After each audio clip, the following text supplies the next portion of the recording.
Okay, obviously we have a big challenge for us this weekend, playing one of the top teams in the country the first year before they had injuries.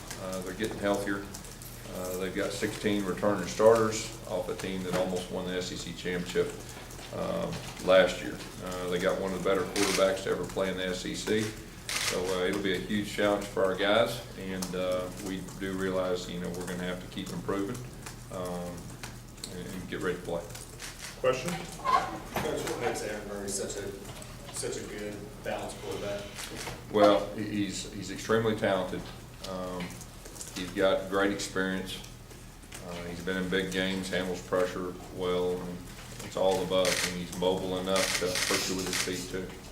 Speaking of quarterbacks, Nick Marshall has handled adversity pretty well this year, coming in the summer, winning the starting job, that last-minute drive against Mississippi State. How do you think he handles going against his old team?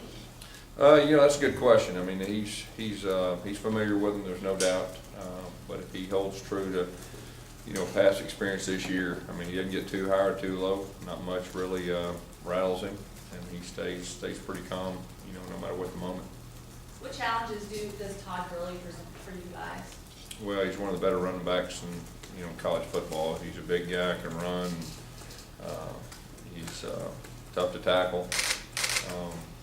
Like I said, he's one of the best in college football. Gus, you just talk about the progress Nick has made running that zone read, which I don't think he had done that before he came here over the course of the season. I think all parts of our offense he feels more comfortable, and it's becoming a little more natural to him where he can play and not have to think. And I think that's been critical the last few games. Having running backs like Corey Grant and Trey Mason, obviously they're not the same running back, but how does that help the defense prepare for Todd Gurley today? Well, I think he's probably a little bit bigger than both those backs, but the fact that we do have three different type backs, I think that helps us defensively, against most opponents. Coach, obviously you've picked up the pace offensively the last 3 or 4 games. How fast do you think you're getting the plays off on average, like per second? Yeah.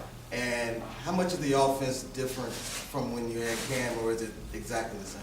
Yeah, first of all, the pace. I mean, that's a big part of what we do when we're playing fast. I mean, that's when we're at our best. I mean, obviously you got to get a first down before you do that.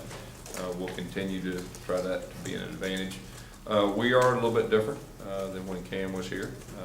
We build around the strengths of our quarterback, no matter who our quarterback is, and so we're a little bit different. But like I said, the first year, no matter whether it's Chris Todd or Cam Newton or Nick Marshall, at the core of who we are, foundation-wise, it didn't change. We just build around the strengths of our quarterback.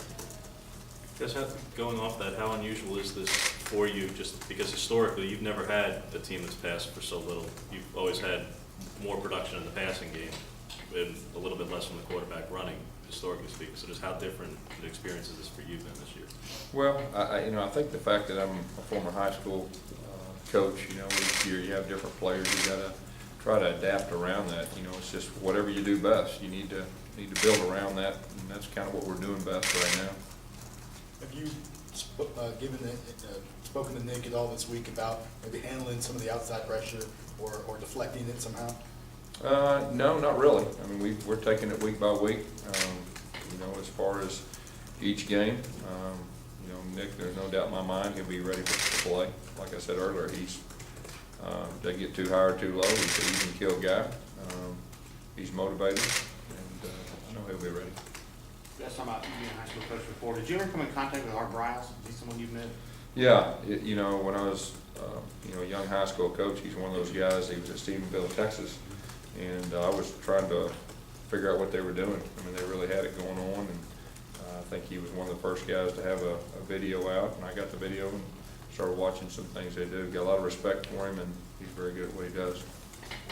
Gus, I know you've been asked probably 1,000 times about how this dramatic turnaround has come about. I'll make it 1,001. Yeah. Are there a couple of things you could point to as to really being essential to what's happened? I think it's all about our players coming together, putting the past behind them, and becoming close. And I think developing relationships with each other and developing relationships with coaches. I think that is the start of it. Coach, this Georgia defense isn't quite as highly touted as it was last year, but they do still have some playmakers. They've only allowed over 200 rush yards just once this year. What do you see when you look at this Georgia defense? Well, a lot of speed, a lot of athleticism. They're very impressive. They're very impressive in most areas, and they fly to the football and they tackle well. Coach, I don't think this is revealing any type of secrets, but when the ball is snapped and you're doing the zone read, take us through the progression of what a quarterback's looking for there. Well, it's just his base reads, no matter where the zone read or read progression in other runs or passes. He's got keys and different things that goes with that. Coach, a lot of people are saying the read option is just the wishbone from the 80s. Do you agree with that?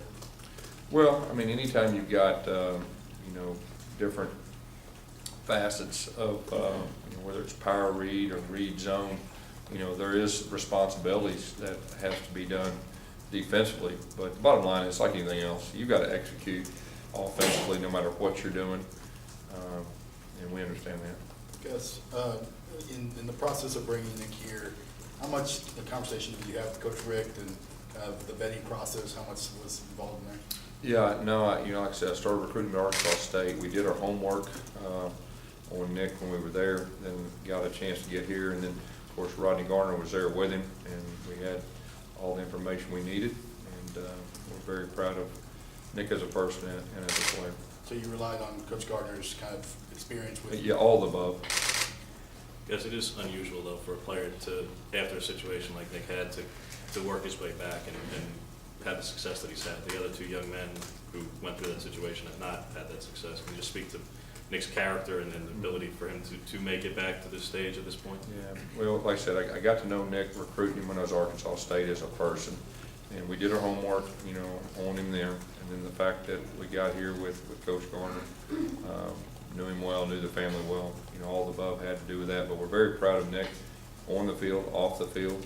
He's got a lot of respect from his teammates as well as his coaches, and he's a good person. Yes, just talk about Jay Prosh, his kind of role in the offense and how he's kind of come along. Yeah, Jay is, I said this earlier in the year that he's one of the better fullbacks we've had in our offense, and he's every bit of that, and maybe the best. I mean, he does a lot of things that don't go on stats that make things go. He's extremely tough.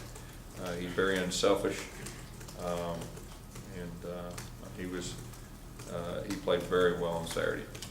Guess how much of a help has it been having Rodney Garner, especially this week with the familiarity he has with both their offense and their defense and the players? Yeah, and he is familiar, and with that, but at the same time, we're playing a very talented team, and on both sides of football. Coach, I know a lot of talks about Nick this week, but there are a lot of guys from Georgia on your roster.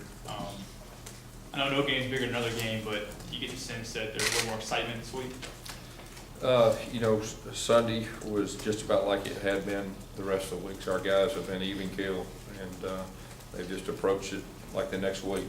And our guys know it's a big game, but at this point in the season, just like last week, they're all big games. But I think that's been one of the things that allowed these guys to be successful. They're just taking it one week at a time. The outside distractions have not bothered them, and but they know we got to play well each time, each week at this point in the season. Do you bring up